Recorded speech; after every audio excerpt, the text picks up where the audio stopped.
పరిశుద్ధ నామాన్ని బట్టి మీ అందరికీ శుభాశీస్సులు. ఎలా ఉన్నారు? మరొక నూతన మాసంలో అడుగుపెట్టే అవకాశాన్ని దేవాతి దేవుడు మనకు అనుగ్రహించినందుకు దేవుడికి ఎంతో స్తుతులు స్తోత్రాలు చెల్లించుకుంటున్నాను. ప్రాముఖ్యంగా మన జీవితాలు ఎన్ని భయపడే పరిస్థితులున్నా, ఎవరు హాని చేయాలని మనకి ప్రయత్నించినా మన దేవుడు మన తోడున్నారు అనే ఆత్మీయ అనుభవంలోకి మనం నడిపింపబడాలి అని అంటే ఈ రక్షణ సువార్త విని రక్షణ పొందాలి. ఇంత గొప్ప అవకాశాన్ని సద్వినియోగం చేసుకొని కోట్లాది ప్రజలు ఈ రక్షణ సువార్త వినేటట్టు వారు వెళ్ళలేకపోయినా వెళ్ళేలాంటి యేసు అనుచరుల పరిచర్యను ప్రోత్సహించి బలపరిచిన late mister and missus ఉద్రగుడి Koteswararao గారు, ఎవాంజలిన్ గారి కుమారులు కుమార్తెలు, వారు తల్లిదండ్రులు దేవుడి సన్నిధిలో ఉన్నప్పటికీ వారు పేరట వారిని జ్ఞాపకం చేసుకుంటూ ఈరోజు ఒక ఆత్మైన రక్షణ పొందాలని కలిగిన గొప్ప సదుద్దేశాన్ని బట్టి దేవుడు లేట్ రుద్రగుడి కోటేశ్వరరావు గారికి మరియు ఎవాంజలిన్ గారికి జన్మించిన బిడ్డల్ని దేవుడు దీవించి ఆశీర్వదించునుగాక. వారి కొరకు ప్రత్యేకంగా ప్రార్థిస్తాం. ప్రేమ నమ్మకం కలిగిన మా ప్రియ పరలోకపు తండ్రి, జీవం కలిగిన మా దేవ, ఈరోజు తల్లిదండ్రులను గౌరవించి సన్మానించడం ఎంతో ప్రాముఖ్యమైనదని మాకు వాక్యం సెలవిస్తుంది. ప్రభువా, ఈ కుటుంబం తల్లిదండ్రులు మీ సన్నిధిలో ఉన్నప్పటికీ కూడా వారిని జ్ఞాపకం చేసుకుంటూ వారి పేరట చేసిన సహాయాన్ని బట్టి ఈరోజు తల్లిదండ్రులను గౌరవించి సన్మానించి ఆత్మీయ జ్ఞానాన్ని నడిపించే అవకాశాన్ని ఈ కుటుంబం ద్వారా మీరు వారిని ప్రేరేపించి సహాయం చేపించినందుకు మీకు స్తోత్రాలు చెల్లించుకుంటున్నాం తండ్రి. మిస్టర్ అండ్ మిస్సెస్ ఉద్రగుడి కోటేశ్వరరావు గారు, ఎవాంజలిన్ గారిని జ్ఞాపకార్థంగా చేసిన ఈ సహాయాన్ని బట్టి వారి కుమారులు ప్రభా డాక్టర్ ప్రసాద్ రావు గారు మరియు డాక్టర్ హనుమంతరావు గారు, కుమార్తెలు సుజాత, రాజేశ్వరి మరియు పద్మావతి గారు, కోడలు గ్లోరీ గారు, గ్రాండ్ చిల్డ్రన్ మరియు గ్రేట్ గ్రాండ్ చిల్డ్రన్ కొరకే ప్రత్యేకంగా ప్రార్థిస్తున్నాం తండ్రి. కుటుంబాలను నిండుగా మెండుగా దీవించి ఆశీర్వదించండి. వీరి జీవితాల్లో ఉన్న ప్రతి హృదయవాంఛను మీరు నెరవేర్చండి. వీరి జీవితాలు ఏ హాని జరగకుండా మీరే వారు తోడై ఉండి వారిని కాచి కాపాడి బలపరచమని మేము బ్రతిమలాడుతున్నాం తండ్రి. ఈ కుటుంబానికి, ఈరోజు ఈ వాక్యం వింటున్న ప్రతి బిడ్డకి, ఈరోజు ఈ వాక్యం విని రక్షణ తీర్మానం తీసుకోబోతున్న బిడ్డలకి ప్రభా మీ ద్వారా ప్రేరేపింపబడి ఇస్తున్న వాగ్దానము, ఆజ్ఞ, సూక్తి తండ్రి, భయపడకుడి, అవి హాని చెయ్యనేరవు. ఇర్మియా గ్రంథం 10వ అధ్యాయం 5వ వచనం. అదేవిధంగా ఆజ్ఞ, భయపడకుడి, ఇర్మియా గ్రంథం 10వ అధ్యాయం 5వ వచనం. ప్రభా, సూక్తి, బైబిల్ అంతా ఒక ప్రేమ కథ. ఇది దేవునికి మరియు మనిషికి మధ్య ప్రేమ కథ. దేవుడు నిన్ను ప్రేమిస్తాడు. The whole Bible is a love story. It's a love story between God and man. God loves you. తండ్రి, మీరు మమ్మల్ని ప్రేమిస్తున్నారు కాబట్టి మేము ఈరోజు సజీవులుగా ఉన్నాం. కాబట్టి మాకు ఇచ్చిన ఈ సజీవత్వాన్ని బట్టి, మీ ప్రేమను బట్టి మీకు స్తుతులు స్తోత్రాలు చెల్లించుకుంటున్నాం తండ్రి. ఈ కుటుంబం వారి తల్లిదండ్రులు ఎంతగా ప్రేమించి వారిని ఈరోజు మీ సన్నిధిలో ఉన్న జ్ఞాపకం చేసుకొని వారు చేసిన సహాయాన్ని బట్టి దేవుడి ప్రేమని తెలుసుకునే అవకాశాన్ని అనుగ్రహించినందుకు కుటుంబాన్ని నిండుగా మెండుగా దీవించండి. ఈ కుటుంబం మీ ద్వారా ప్రేరేపింపబడి చేసిన సహాయాన్ని బట్టి ఎవరైతే ఈ వాక్యం విన్నారో, ఎవరైతే వాక్యం విని రక్షణ తీర్మానం తీసుకుపోతున్నారు, దేవుడు వారిని ప్రేమిస్తున్నారనే ఆత్మీయ అనుభవంలోకి మీరు నడిపిస్తున్నందుకు మీ స్తుతులు స్తోత్రం. ఈ కుటుంబాన్ని, ఈ వాక్యం వింటున్న ప్రతి బిడ్డని, ఈరోజు ఈ వాక్యం విని రక్షణ తీర్మానం తీసుకోబోతున్న ప్రతి బిడ్డకి ఈ వాగ్దానం వారి జీవితాల్లో యేసు నామమున నెరవేరబడునుగాక అని మేము ప్రార్థిస్తూ, వారి జీవితాల్లో ఈ సూక్తి ఒక ఆత్మీయ మేల్కొల్పు తెచ్చి ఆజ్ఞానుసారంగా వారు జీవించే అనుభవంలోకి నడిపించమని యేసు నామమున అడిగి వేడుకుంటున్నాము తండ్రి. ఆమేన్. Praise the lord. దేవుని నామానికి మహిమ కలుగును గాక. బాగున్నారు కదా? ఈ పక్కనున్న వీడియోని చూస్తుండండి. దేవుడు మనం ఎంత ధన్యత చేసుకున్నాం. ఈ ప్రాంతము మన ముంబై అనగా ఆర్థిక రాజధానిగా భారతదేశంలో పిలువబడే ముంబై ప్రాంతాన్ని డ్రీమ్ సిటీ అని పిలువబడేది. అనేక సినిమా తారాలు కానీ, పొలిటీషియన్స్ కానీ, అనేక మంది వ్యాపారవేత్తలు, ధనవంతులు లోకంలో ఉన్నవారు ఉండే ప్రాంతం. కానీ ఈ ప్రాంతంలో ఇలాంటి దుస్థితి కలిగిన ప్రాంతంలో యేసు అనుచరులు, మన ప్రియతమన్న జోషన్న గారు స్థాపించిన యేసు అనుచరులనే పరిచర్య ఈ ప్రాంతానికి అక్కడున్న బ్రదర్ డానియల్ అంకుల్ గారు మరియు వారి కుమారుడు ఇమాన్యుయల్ గారు ఆహ్వానం మేరకు యేసు అనుచరుల తరఫు నుంచి జాన్ స్పర్జన్ గారు, అదేవిధంగా భక్తి సింగ్ అని నేను, అన్నయ్య గారు మేము కలిసి ఆ ప్రాంతంలో సువార్త పరిచర్య చేయడానికి వెళ్ళాం. మా కళ్ళల్లో నీళ్లు వచ్చేసి ఆ ప్రాంతాన్ని చూసినప్పుడు, ఆ ప్రాంతంలో ఉన్న పరిస్థితులు, బ్రతుకుతున్న ఇవి చూస్తున్నప్పుడు తట్టుకోలేని పరిస్థితి. ఎందుకు నేను ఈ మాట అంటున్నాను అనంటే, అక్కడున్న వారు చెప్తున్న మాట, ఉదయకాలం 5 గంటల నుంచి 12 గంటల వరకే అంటే బాత్రూమ్స్ ఉంటాయి, తర్వాత ఇంకా బాత్రూమ్స్ క్లోజ్ చేసేస్తారు అని అన్నారు. ఎందుకు ఈ మాట అంటున్నానంటే, నేను అడిగాను, ఎవరికైనా మోషన్స్ కానీ కడుపులతో ఇబ్బంది ఉంటే ఏంటంటే ఏం చేయలేమండి. మరి ఇంట్లో బాత్రూమ్స్ ఉండవా అంటే ఇంట్లో బాత్రూమ్ కూడా ఉండదు. ఒక మారుతి 800 కార్ అలాంటి స్థలము వారికి ఇల్లు, వెంటిలేషన్ లేదు, ఏది లేదు. మీరు వీడియోస్ చూస్తుంటే మీరు నా కళ్ళలో నీళ్ళు వచ్చేసి, దేవుడు ఎంత గొప్పగా మనల్ని ఆశీర్వదించి దీవించినప్పుడు ఇలాంటి వారి దగ్గరికి మనం వెళ్ళాలి, ఇలాంటి వారికి సువార్త చెప్పాలి, ఇలాంటి వారిని మనం రక్షణలోకి నడిపించాలి. కాబట్టి దేవుడు ఇచ్చిన గొప్ప భాగ్యాన్ని బట్టి దేవుడికి ఎంతో వందనాలు చెల్లించుకుంటున్నాం. యేసు అనుచరుల పరిచర్య ఈ విధంగా ముందుకు వెళ్తుంది అంటే దేవుని కృప, మీలాంటి వారి ప్రార్థన. కాబట్టి ఈ విధంగానే ప్రార్థించండి, ప్రోత్సహించండి. జోషన్న గారు ఏ విధమైన ఉద్దేశంతోనైతే ఈ పరిచర్యను ప్రారంభించారు, ఆ ఉద్దేశాన్ని మేము ముందుకు కొనసాగిస్తూ ఉన్నాం. కాబట్టి మీరు ఆశీర్వదింపబడ్డారు, అనేకులకి ఆశీర్వాదకరంగా ఉండండి అన్నది నా మనవి.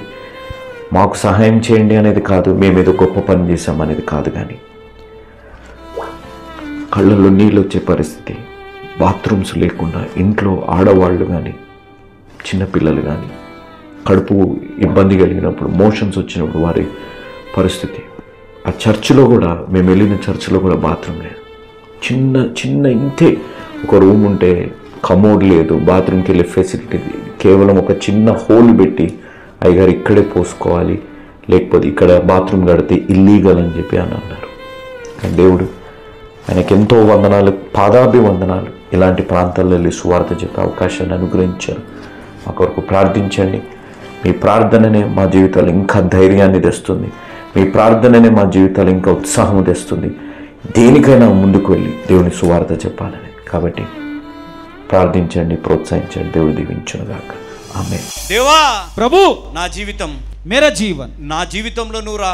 मेरे जीवन में तू आ. నేను పాపిని, मैं पापी हूँ, నన్ను క్షమించు, मुझे क्षमा कर, నన్ను రక్షించు, मुझे उद्धार నన్ను कर, పరిశుద్ధపరచు, मुझे पवित्र कर, నన్ను పరిశుద్ధపరిచితే मुझे पवित्र करेगा. నా ముళ్ళు కలిగిన मेरा జీవితాన్ని जो कांटों का जीवन है నువ్వు ఏదైనా తోటగలుగా మార్చగలిగిన तू దేవుడివి. एदेन के वाटिका के समान बनाएगा. అంత గొప్ప దేవుడివి. उतना महान परमेश्वर ఆ है. దేవుడు నా దేవుడు అయి ఉన్నాడు वो కాబట్టి परमेश्वर मेरा परमेश्वर है. దేవా నన్ను క్షమించు, प्रभु मुझे माफ कर. అని నువ్వు ఒక్కసారి అడగగలిగితే, एक बार अगर आप ऐसे बोलोगे, నీ ముళ్ళు లాంటి జీవితాన్ని, तुम्हारे कांटों का जीवन, నీ జీవితంలో ఉన్న కన్నీరు లాంటి तुम्हारे జీవితాన్ని आंसुओं का भरा हुआ जीवन దేవుడు మార్చునుగాక. परमेश्वर बदल देगा. ఆమేన్. आमीन. హల్లెలూయా. हालेलुया.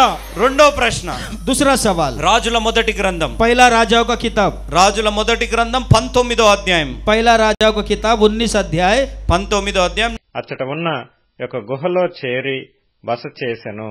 యెహోవా వాక్కు అతనికి ప్రత్యక్షమై, ఏలియా, ఇచ్చట నీవేమి చేయుచున్నావని అతని నడుగగా, what are you doing here? तेरा यहाँ क्या काम? What are you doing here? तू यहाँ क्या कर रहा है? ఎందుకు వచ్చావు నువ్వు ఇక్కడ? क्यों आया?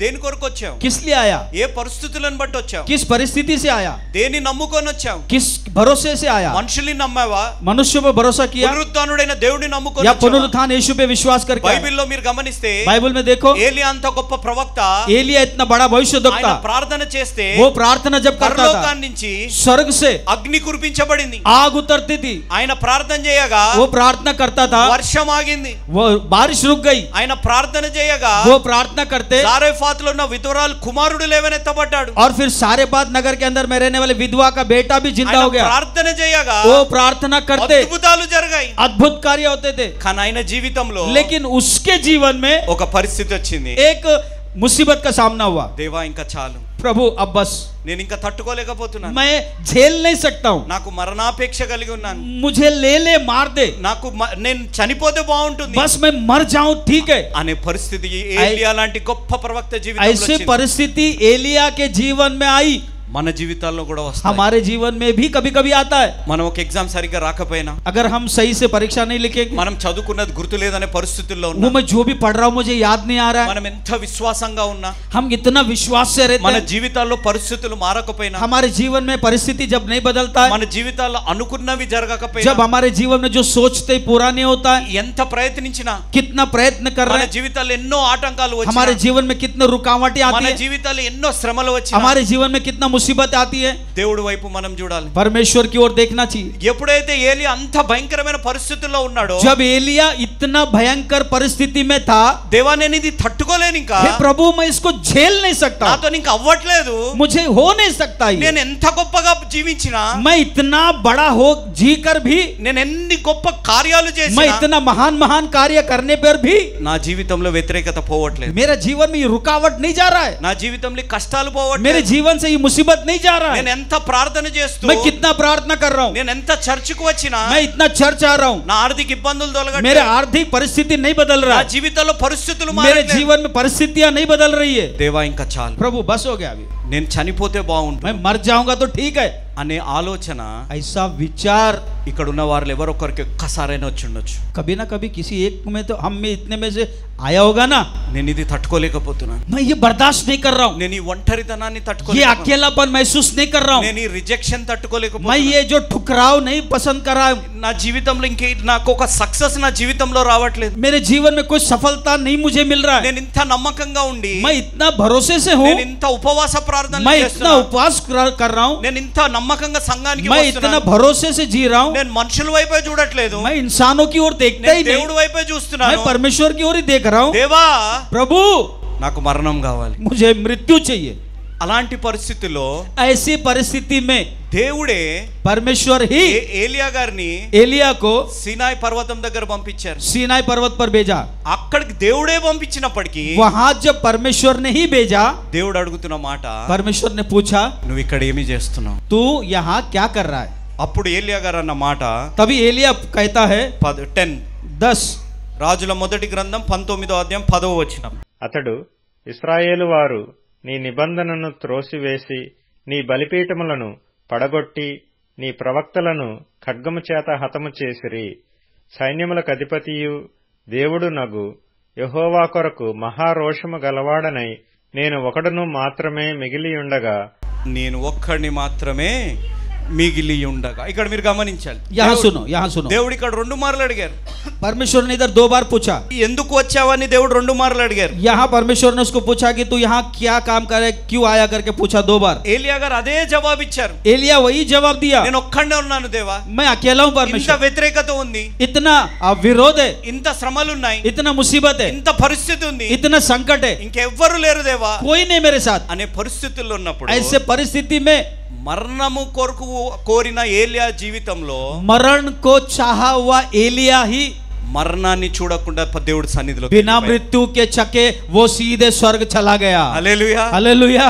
సాతానుడు మరణం లాంటి ఆలోచన తెచ్చినప్పుడు शैतान जब मृत्यु जैसे विचारों को दिमाग में भरता है, దేవుడు మరణాన్ని రుచి చూడకుండా ఏలియా గారిని పరలోకానికి తీసుకెళ్ళాడు. परमेश्वर ने एलिया को बिना मृत्यु चके वो सीधे स्वर्ग ले लिया. ఈ రోజు నీ నా జీవితాల్లో आज आपके मेरे जीवन में సాతానుడు ఎన్ని ఆలోచనలు తెచ్చినా, शैतान कितना बीज बोता నీ है, జీవితాలు ఎంత నిరాశ తెచ్చినా, इतना निराश लाएगा, నీ జీవితంలో ఎంత నిస్పృహ తీసుకొచ్చినా, आपको कितना सताएगा, నువ్వు ఒక వేస్ట్ అనే ఆలోచన తీసుకొచ్చినా, आपके दिमाग में आएगा कि तू नालायक है, నువ్వు ఒక ఫెయిల్యూర్ అనే ఆలోచన तू తెచ్చినా, हारा हुआ है, నీతో ఇంకేమీ కాదు అనే तेरे ఆలోచన से తెచ్చినా, अभी कुछ नहीं होगा. నువ్వు ఒక్కటి గుర్తుపెట్టుకో, आप एक बात याद रखो, అసాధ్యాన్ని సాధ్యపరిచే దేవుడు మన नामुमकिन దేవుడు. को मुमकिन करने वाला हमारा అంత గొప్ప परमेश्वर దేవుడు మన है. దేవుడు. उतना महान परमेश्वर है हमारा. మరణాన్ని కోరిన ఏలియా జీవితంలో मृत्यु चाहने वाला एलिया के जीवन में మరణాన్ని రుచి చూడకుండా పైకి తీసుకెళ్ళిన बिना దేవుడు. मृत्यु चके एलिया को स्वर्ग ले लिया. అంత గొప్ప దేవుడు నీ దేవుడు నా దేవుడు. इतना महान परमेश्वर आपका मेरा है. నీ విశ్వాస జీవితంలో, तुम्हारे विश्वास के जीवन నీ में, నమ్మకమైన జీవితంలో, तुम्हारे विश्वास योग्य నీ जीवन में, యథార్థమైన జీవితంలో, तुम्हारी ईमानदारी के जीवन నీ में, నీతి కలిగిన జీవితంలో तुम्हारे धार्मिक जीवन में కొన్నిసార్లు ఆలస్యం అవుతాయి. कभी कभार देरी हो जाता है. నీ ప్రార్థనలో ఆలస్యం అవుతాయి. तुम्हारी प्रार्थना में देरी నీ होगी. కుటుంబంలో పరిస్థితులు మారవు. तुम्हारी परिस्थिति नहीं बदलेगा, परिवार का. నీ జీవితంలో మనుషులు మారరు. तुम्हारे जीवन में इंसान नहीं बदलेंगे. అలాంటి పరిస్థితుల్లో ऐसे परिस्थिति में भी నిరాశ పడకండి. हारो मत. నీ జీవితంలో ఎప్పుడు కూడా మరణాపేక్ష కలిగిన ఆలోచనలు आप తీసుకురాకండి. मृत्यु की अपेक्षा कभी मत करो कोई भी परिस्थिति में. ఎందుకనగా क्योंकि అసాధ్యాన్ని సాధ్యపరిచే దేవుడు నీ తోడు. असंभव को संभव करने वाला तुम्हारे संग है. నిరీక్షణకి ఆధారం లేనప్పుడు जब हमारी आशा को कोई भी आशा ही नहीं दिखता है, నిరీక్షణ దయచేయగలిగిన దేవుడు. हमारे परमेश्वर उसी में ही आशा को लाता है. రోమా పత్రిక 4వ అధ్యాయం रोमियो का लिखा हुआ 4 में 4:17 4:17 कहता है। రోమీయులకు రాసిన పత్రిక 4వ అధ్యాయం 17వ వచనం. रोमियो का 4:17 क्या कहता है? తాను విశ్వసించిన దేవుని ఎదుట అనగా మృతులను సజీవులనుగా చేయువాడును లేని వాటిని ఉన్నట్టుగానే పిలుచువాడునైన దేవుని ఎదుట అతడు మనకందరికి తండ్రి అయ్యున్నాడు.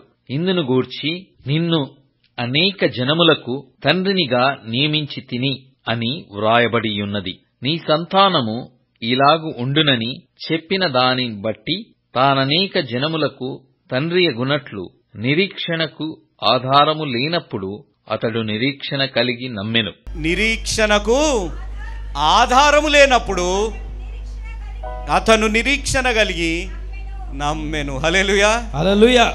उसने निराशा में भी आशा रखकर विश्वास किया, इसलिए कि उस वचन के अनुसार कि तेरा वंश होगा और बहुत सी जातियों का तू पिता होगा। ఎప్పుడు ఆశ కలిగి ఉన్నాడు? ये कब आशा उसमें आज जाग जाती है? నిరాశలో. जब निराश होता है, నిరీక్షణ లేనప్పుడు, जब उसको कुछ समय When there is सूझ no नहीं आता, hope, when there जहाँ is- पे आशा ही नहीं है, దేవుడు అక్కడ హోప్ తీసుకొచ్చే దేవుడు. वहाँ परमेश्वर एक आशा को उगाता है। హోప్లెస్ సిచ్యువేషన్స్ లో आप जब निराश में रहते हो, దేవుడు హోప్ తీసుకొచ్చగలిగిన वहाँ దేవుడు. उसमें आशा को लाता है। నీ లైఫ్ లో ఒక డైరెక్షన్ లేదేమో. आपके जीवन में कोई मार्ग नहीं दिखता है, నేను ఏ విధంగా ముందుకు వెళ్ళాలనే ఆలోచనలు నీ జీవితాల్లో కనపడట్లేదు. सोच समझ नहीं आता कि मैं अभी कहाँ जाऊं, क्या करूं। నా లైఫ్ ఏమవుతుందనే ఒక ప్రశ్న నీ एक జీవితాల్లో सवाल ఉందేమో. खड़ा होता है कि हाँ मेरा जीवन क्या है। దేవుడు నిన్ను అడుగుతున్నారు, परमेश्वर पूछता है నువ్వు ఇక్కడ ఏం చేస్తున్నావు? तू यहाँ क्या कर रहा है? ఎందుకనగా నీ చెయ్యి పట్టుకొని నీ జీవితాన్ని మార్చే దేవుడు क्योंकि దగ్గరకు वो వచ్చావు. परमेश्वर है जो तुम्हारे हाथ पकड़कर तुम्हारे जीवन को बदल देगा। నీ జీవితాన్ని మార్చే దేవుడు సన్నిధిలోకి వచ్చావు. तुम जीवन बदलने वाले परमेश्वर के सम्मुख నువ్వు आए అది हो, నమ్మితే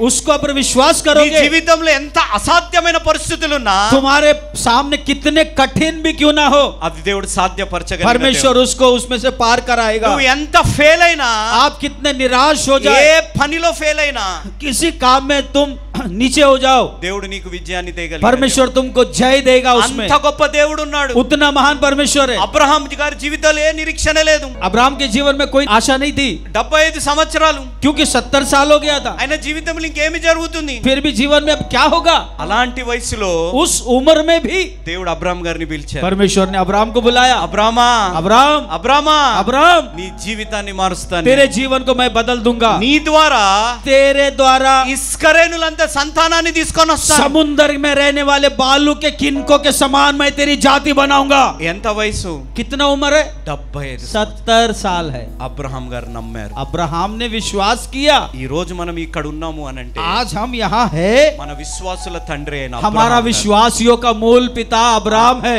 ఆయన జీవితాన్ని బట్టి उसके जीवन को लेकर నిరీక్షణ లేనప్పుడే जब वहां पे आशा ही नहीं होता है, అప్పుడు ఆశ కలిగి ఉండాలి. वहां आशा उत्पन्न करता है, ఎందుకనగా దేవుడు నీ తోడున్నాడు. क्योंकि परमेश्वर तुम्हारे साथ है। ఇక లోకం అసాధ్యం అంటుంది, ये संसार बोलेगा ये नहीं होगा, ఈ లోకం ఇది అంతం అంటుంది. ये संसार बोलता है ये खत्म, కానీ దేవుడు అక్కడే నీ జీవితంలో అసాధ్యాన్ని సాధ్యం. लेकिन परमेश्वर जहां लोग बोलते हैं ना ये खत्म, वहीं से शुरू करता है। जहां लोग बोलते हैं ये नहीं होगा, वहां से वो पूरा करता है। హల్లెలూయా. हालेलुया। అంత గొప్ప దేవుడు మన उतना దేవుడు. महान परमेश्वर है हमारा।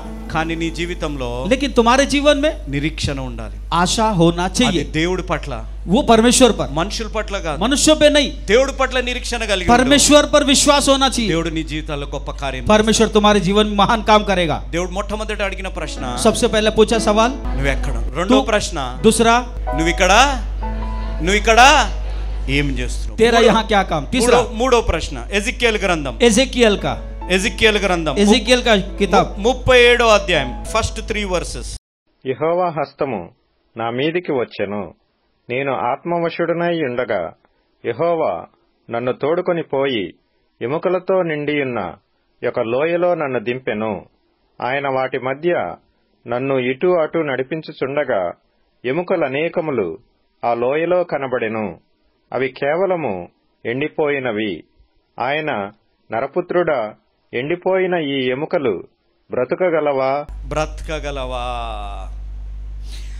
यहोवा की शक्ति मुझ पर हुई और वह मुझ में अपना आत्मा समवा कर बाहर ले गया और मुझे तराई के बीच खड़ा कर दिया। वह तराई हड्डियों से भरी हुई थी। तब उसने मुझे चारों ओर घुमाया और तराई की ताव पर बहुत ही हड्डियां थी और वे बहुत सूखी थी। तब उसने मुझसे पूछा, हे मनुष्यों के संतान, क्या ये हड्डियां जी सकती है? ఈ ఎముకలు ब्रत का गला। ఈ ఎముకలు బ్రతకగలవా? क्या ये हड्डियां जी सकती है? దేవుడు నువ్వు ఎక్కడున్నావు అని అడుగుతున్నాడు. परमेश्वर जब पूछता है कि तू कहाँ है, నువ్వు సంఘంలో ఉన్నా అన్నప్పుడు, तू जब कहता है कि मैं चर्च में हूँ, నువ్వు ఇక్కడ ఏం చేస్తున్నావు అన్నప్పుడు, वो पूछेगा तू यहाँ क्या कर रहा నీ है। జీవితం ఎండిపోయిన పరిస్థితుల్లో ఉన్నప్పుడు, तेरा जीवन जब सूखी है, నీ కుటుంబంలో ప్రేమ ఎండిపోయినప్పుడు, तेरा जब परिवार में प्रेम सूखा నీ है, జీవితంలో ఆత్మీయత ఎండిపోయినప్పుడు, तुम्हारे जीवन की आत्मिक सूखा है, నీ జీవితంలో విశ్వాసం ఎండిపోయినప్పుడు, तुम्हारे जीवन का जो विश्वास में सूखापन, నీ దాంపత్య జీవితం అంత పరిస్థితులు तुम्हारा ఎండిపోయినప్పుడు, दाम्पत्य जीवन में भी सूखापन, దేవుడు నిన్ను అడుగుతున్న ప్రశ్న, परमेश्वर तुमसे वो सवाल నువ్వు पूछता ఇక్కడికి है, వచ్చావు కదా, तू इधर आया ना, నీ జీవితం బాగుపడుతుందా అని तेरा అడిగితే जीवन क्या अच्छा होगा करके वो पूछेगा, నీ జవాబు ఏంటిది? आपका जवाब क्या है? నీ జవాబు ఏంటిది? आपका जवाब क्या है? చాలా మంది ఎగ్జామ్స్ ఆగగా చాలా మంది వచ్చారు. आज बहुत सारे लोग एग्जाम बोलते ही आए, నువ్వు వచ్చావు ఇక్కడికి, आप आए, నువ్వు పాస్ అవుతావా అని అడిగితే आपको पूछा जाएगा कि आप पास हो जाओगे? ఎంతమంది నేను పాస్ అవుతానని నమ్మకంతో आपका कितना भरोसा होगा कि हाँ मैं पास हो जाऊंगा करके, నేను మంచి మార్క్స్ తో పాస్ मैं అవుతాను? अच्छे मार्क्स से पास हो जाऊंगा? ఎంతమంది నమ్మకంగా చెప్పగలుగుతారు? आप ये कितने भरोसे से कह सकते हैं? నా ఎండిపోయిన జీవితాన్ని దేవుడు బాగు చేయగలిగిన దేవుడు అని ఎంతమంది నమ్ముతారు? आप ये कितने लोग भरोसा कर सकते हैं कि मेरी सूखी हुई जीवन को परमेश्वर फिर से हरा भरा करेगा? ఇక్కడ దేవుడు అంటున్న మాట, इधर परमेश्वर कहता ఈ है ఎండిపోయిన ఎముకలు ये सूखी हड्डियां జీవం పొందగలుగుతాయా? क्या ये जीवित हो सकती है? ఎండిపోయిన ఎముకలు ఎక్కడున్నాయి? ये जो हड्डियां जो सूखी है ये कहाँ है? లోయలో ఉన్నాయి. ये तराई में है। ఎంత లోయలో ఉన్నాయంటే इतनी बड़ी वादियों में है, అక్కడ విస్తరింపబడిపోయాయి. वहाँ पूरा छितरा हुआ है, ఎముకలు చల్లా చెదరమైపోయాయి. और ये जो हड्डियां हैं यहाँ वहाँ सब बिखरे हैं। ఒక ఎముక అటుంటే एक हड्डी वहाँ है, ఒక ఎముక అటుంది एक हड्डी वहाँ है। కదా. ఈ రోజు మన ఇంట్లో భార్య భర్తలు కొట్లాడుకుంటే ముఖాలు ఎక్కడ పెడతాం? और पति पत्नी अगर झगड़ा करते हैं तो पति पत्नी का मुंह किधर रहता है? ఒకటి వర్లీలో ఉంటే ఒకటి నవీ ముంబైలో ఉంటుంది. एक वर्ली की तरफ देखता है तो दूसरा न्यू बॉम्बे की तरफ देखता है। అంత అందమైన ఫేస్ మనం చూడలేము ఇంట్లో अब घर में उतना खूबसूरत चेहरा वो समय नहीं दिखता है కదా. ना? ఇక్కడ కూడా ఎముకలు ఎక్కడున్నాయి? इधर भी हड्डियां कहाँ है? ఒక ఎముక అటుంటే एक हड्डी वहाँ है, ఒక ఎముక ఇటుంది. एक हड्डी कहीं और है। అయితే దేవుడు అడిగిన ప్రశ్న, लेकिन परमेश्वर पूछता है ఈ ఎండిపోయిన ఎముకలు ये जो सूखी हड्डियां బ్రతకగలుగుతాయా? क्या जी सकती है? దేవుడు ఎవరిని అడిగారు? परमेश्वर ने किसको पूछा? మనుష్యుడిని అడిగాడు. मनुष्यों से ही पूछा। మన జవాబు ఏముంటుంది చెప్పండి? हमारा जवाब क्या रहेगा? आप मेरी बोलो, अपन- आप बोलो। దేవా నేను ఈ రోజు అంబానీలాగా మారగలుగుతావా నువ్వు అని దేవుడు నిన్ను అడిగితే परमेश्वर अगर पूछेगा कि बेटा आप अंबानी जैसे बन सकते हो, మన జవాబు ఏంటి చెప్పండి? हमारा जवाब क्या रहेगा? బైబిల్ చేతుల్లో ఉంది, అబద్ధం ఆడొద్దు. बाइबल हाथ में, झूठ मत बोलो, చెప్పండి. बोलो। ధారావి అనే పరిస్థితుల్లో మేము ఈ వీధుల్లో తిరిగినప్పుడు, కొంతమంది ప్రార్థన చేసినప్పుడు చూసినప్పుడు మన విశ్వాసం సన్నగిల్లుతుంది. जब भी हमें धारावी के अंदर में मैं घूम रहा हूँ, ये जो विश्वास के जीवन के अंदर में कभी कभी हमारा विश्वास कभी यहाँ वहाँ डगमगा रहा ఈ है। పరిస్థితులు చూసినప్పుడు ఇది కష్టమే అనిపిస్తుండొచ్చు. ये परिस्थितियां देखकर भी लगता है ये हो नहीं सकेगा। నేను అంత గొప్పవాడిని అవ్వగలుగుతానా? हाँ, मैं इतना बड़ा हो सकता हूँ। మీ పాస్టర్ గారిని చూడండి, तुम्हारे पास्टर को देखो, ధారావి నుంచి धारावी से అమెరికా తిరుగుతున్నాడు. अमेरिका गया। హల్లెలూయా. हालेलुया। దేవుడు ఇంత గొప్పగా చేసినప్పుడు నీ జీవితంలో దేవుడు నిన్ను ప్రశ్న అడిగితే, और परमेश्वर जब इतना बड़ा है, वो जब तुमको ये सवाल पूछेगा, నీ పరిస్థితి మారబడతగలుగుతుందా అని అడిగితే, जब आपको पूछा जाएगा तेरा परिस्थिति बदलने वाला जब है, మారుతుందా बदलेगा అని నేను అడిగితే, जब आपको पूछेगा ये बात, నీ జవాబు ఏంటిది? आपका जवाब क्या है? నా భర్త ఎప్పుడు మారాలండి? ओ, मेरा जिंदगी कब बदलेगा? నా భర్త మారడండి. मेरा पति नहीं बदलेगा, నా పరిస్థితులు మారవండి. मेरा परिस्थिति नहीं నా बदलेगा। బ్రతికింతే అండి. बस हमारी जिंदगी यही है। ఈ ఆరోగ్యం మంచి కాదండి. ये कभी अच्छा नहीं होगा। నేను ఎంత చదివినా పాస్ అవ్వట్లేదు. मैं कितना पढ़ेगा तो दिमाग में जाता नहीं, ఎంత చెప్పినా గుర్తుండట్లేదు. कितना पढ़ रहा हूँ दिमाग में नहीं आ रहा है। నా ఆలోచన అంతా ఫోన్ మీదే. मेरा दिमाग पूरा ये फोन, ఆ ఫోన్ నేను చదువుకుంటున్నప్పుడే ఫోన్ టింగు టింగు అని మోగుతుంది. जब भी मैं पढ़ने जाता हूँ ये टिंग टिंग बोलता है। కాబట్టి నేను ప్రార్థన చేసినప్పుడల్లా ఫోన్ మీదే నా ధ్యాస. जब भी मैं प्रार्थना करता हूँ ये टर्रो टर्रो आवाज देते रहते रहे। నేను చర్చికి రాకపోయినా పర్వాలేదు కానీ, मैं चर्च में भी नहीं जा पा रहा हूँ, నేను బైబిల్ లేకపోయినా పర్వాలేదు కానీ, बिना बाइबल के रह सकता हूँ, ఫోన్ లేకుండా నేను ఉండలేను. बिना फोन के नहीं रह सकता। నా జీవితంలో ఇలాంటి పరిస్థితుల్లో దేవుడు నిన్ను, मेरे जीवन में या आपके जीवन में ऐसी परिस्थितियों में దేవుడు నిన్నే అడుగుతున్నాడు. परमेश्वर आपसे सवाल करता है। మీరు ఒక్కటి గుర్తు పెట్టుకోవాలా, एक बात याद रखो, అనుమానం సాతానుడు తెస్తాడు, ये जो शंकाएं हैं जो शैतान लाता है, ప్రశ్నలు దేవుడు వేస్తాడు. और जो परीक्षाएं परमेश्वर लेता है। ఆ పరీక్షలో దేవుడు నీకు ప్రశ్న వేసినప్పుడు, जब परीक्षा में एक सवाल अगर आपको पूछता है, నీ జీవితంలో ఇవ్వవలసిన జవాబు, आपके जीवन में देने वाला एक जवाब, 3వ వచనం, 3रा वचन, ఆయన నరపుత్రుడా ఎండిపోయిన ఈ ఎముకలు బ్రతుకగలవా అని నన్నడుగగా, ప్రభువా యెహోవా, అది నీకే తెలియనని నేనంటిని. అది నీకే తెలియను. और तब उसने मुझसे पूछा कि हे मनुष्य के संतान, क्या ये हड्डियां जी सकती है? मैंने कहा, हे परमेश्वर यहोवा, तू ही जानता है. ఎవరికి తెలుసు మన జీవితాల్లో ఉన్న हमारा ప్రతి- जीवन किसको मालूम है? ఈ రోజు ఇక్కడ ఉన్నవారు మీరు ఆలోచించండి. आज यहाँ बैठे हुए सोचो, రేపు క్వశ్చన్ పేపర్ వస్తుంది, कल सवाल का पर्ची आएगा, ఎగ్జామ్స్ లో క్వశ్చన్ పేపర్ एग्जाम में पेपर आएगा, మనకు ఆన్సర్ మనకు తెలీదు. आंसर हम नहीं जानते. క్వశ్చన్ పేపర్ సెట్ చేసిన వారికి ఆన్సర్ తెలుసు. क्वेश्चन जो पेपर तैयार करते हैं, सवालों का पेपर, उसको मालूम है. ఈ రోజు మీరు గమనించండి, నార్మల్ క్లాస్ లో ఉన్నప్పుడు नॉर्मल क्लास में जब आप रहते हो, మనం చదువుకునేటప్పుడు ఎన్ని డౌట్స్ ఉంటే हम अगर जो भी डाउट शंकाएं होती है, ఆ టీచర్ సాల్వ్ చేస్తుంది. टीचर सॉल्व पूछ हाथ उठाएगा, टीचर जवाब देती है. మీ ప్రతి డౌట్ ని క్లియర్ చేస్తుంది. तुम्हारे क्लास में तुम्हारा टीचर प्रति डाउट्स को क्लियर నీ करती है. ప్రతి క్వశ్చన్ కి టీచర్ ఆన్సర్ ఇస్తుంది. तुम्हारे हर सवालों का जवाब टीचर बार बार समझाती है, అది నార్మల్ క్లాస్ లో. क्योंकि वो नॉर्मल क्लास है. కానీ అది ఎగ్జామ్ లో ఉన్నప్పుడు लेकिन जब परीक्षा की बारी आती है, నువ్వు ఎన్ని అడిగినా जब कितना कित में हाथ मारो, టీచర్ నీకు ఆన్సర్ टीचर చెప్పాలి. आपको जवाब देगी ही नहीं. ఎందుకంటే क्यों? ఆ టీచర్ ముందుగానే నీకు అన్ని నేర్పించింది. क्योंकि वो टीचर सालों से तुमको वो पढ़ा चुकी है. సమస్తము నేర్పించింది ఆ सब టీచర్. कुछ तुम्हें पढ़ा चुकी है. నువ్వు ఏ క్వశ్చన్ కి ఏ ఆన్సర్ రాయాలో టీచర్ कौन నేర్పించింది. सी प्रश्न का उत्तर लिखना है वो पहले बता चुकी ఏ है. విధంగా ప్రాబ్లం సాల్వ్ చేయాలో కూడా టీచర్ చెప్పింది. कैसे वो प्रॉब्लम को सॉल्व करना है वो बता चुकी है. కానీ మనం చేసే తప్పు, लेकिन हम करने वाली गलती, మనం శ్రద్ధ పెట్టాము, हम सुनते नहीं है, మనం ఆలోచన పెట్టాము, हम विचार नहीं करते. మనము వినవలసిన సమయంలో వినము. हम जब सुनने का टाइम आता है ना, तभी सुनते नहीं. దేవుడు ఎంత గొప్పవాడు తెలుసా? प्रभु पता है परमेश्वर कितना महान है. చెవులు తెరుచుకునేటట్టు, कान खुले रहने जैसे, నోరు మూసుకునేటట్టు చేశాడు. मुंह बंद करने जैसे भी बनाया. కానీ ఈ రోజు మనం ఏం చేస్తున్నాం? लेकिन आज हम क्या कर रहे हैं? చెవులు कान మూసుకుంటున్నాయి, कान बंद होते हैं, నోర్లు. मुंह. అందుకే వాక్యంలో రాయబడ్డ మాట, इसीलिए वचन में लिखा हुआ बात, వినుటకు सुनने के लिए వేగురు పడాలి, हम लोग उत्तेजना होना चाहिए, మాట్లాడుటకు बोलने में నిదానించాలి. धीमा होना चाहिए. కానీ మనం ఏం చేస్తాం? लेकिन हम क्या करते हैं? ఉల్టా. उल्टा. దానికి ఏం చేస్తాం? రివర్స్. उसको हम उल्टा करते हैं. మాట్లాడటానికి లడలడలా మాట్లాడతాం, हम बोलने के लिए ये ना बड़बड़ बड़बड़ बड़बड़ बोलते हैं. కానీ వినేటప్పుడు వచ్చే వరకు जब सुनने की बारी आती है, పాస్టర్ ఎప్పుడు మూస్తే మేము తిని ఇంటికి వెళ్దామని ఆలోచన. अब ये आप लोग के विचार में रहेगा, पास्टर कब बंद करने वाला बाबा, हम लोग खा पी के यहाँ से रफा दफा होंगे, అనే ఆలోచన ఉంది. ऐसे विचार भी है. ఇక్కడ దేవుడే ప్రశ్న అడిగారు, यहाँ परमेश्वर ही सवाल ఈ करता है, ఎండిపోయిన ఎముకలు జీవం గలవా అని. ये सूखी हड्डियों में जान आएगा क्या? అయితే అక్కడ ఉన్న ప్రవక్త అన్న మాట, वहां नबी कह रहा है, ప్రభువా జవాబు నీకే తెలుసు. हे प्रभु तू ही जानता है. Praise the lord. మీ ముందుకు రావడానికి ఒక ప్రాముఖ్యమైన కారణం, మేము ఈ టీవీ పరిచర్యని ఎందుకు ప్రారంభించాం, ప్రాముఖ్యంగా తండ్రి అయిన నాన్నగారు, కీర్తిశేషులైన నాన్నగారు జోష్ అన్నగారు ఎందుకు ప్రారంభించారు అనేది వారి మాటల్లోనే విందాం. ఈ కార్యక్రమాన్ని నిర్వహించడానికి నేను ఎంతో ధైర్యం చేశాను అనే విషయాన్ని జ్ఞాపకం చేస్తున్నాను. డబ్బుండి కార్యక్రమాన్ని ప్రారంభించలేదు, నన్ను రక్షించి ఇంతవరకు పిలిచిన ప్రభు ఉన్నారు అని, తదుపరి విశ్వాసులైన మీరు ఉన్నారు అనే ధైర్యంతో ఈ కార్యక్రమాన్ని కొనసాగిస్తున్నాం.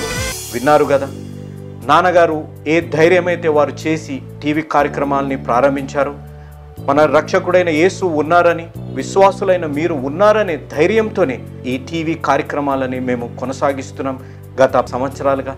ఇక ముందు కూడా మేము కొనసాగించాలి అని అంటే మీలో విశ్వాసులైన మీరు, ప్రేరేపింపబడ్డవారు మీరు, వచనం వెంబడి వచ్చిన ధ్యానాలు జోషన్న గారివి, పాయింట్ వైజ్ ధ్యానాలు జాన్ స్పర్జన్ గారివి, హీరోస్ ఆఫ్ ది బైబిల్ అనే సిరీస్ ధ్యానాలు భక్త్ సింగ్ నావి కొనసాగేటట్టు మీరు ప్రేరేపింపబడితే, మీరు సహాయం చేసి మీరు నేరుగా నాతోని మాట్లాడవచ్చు.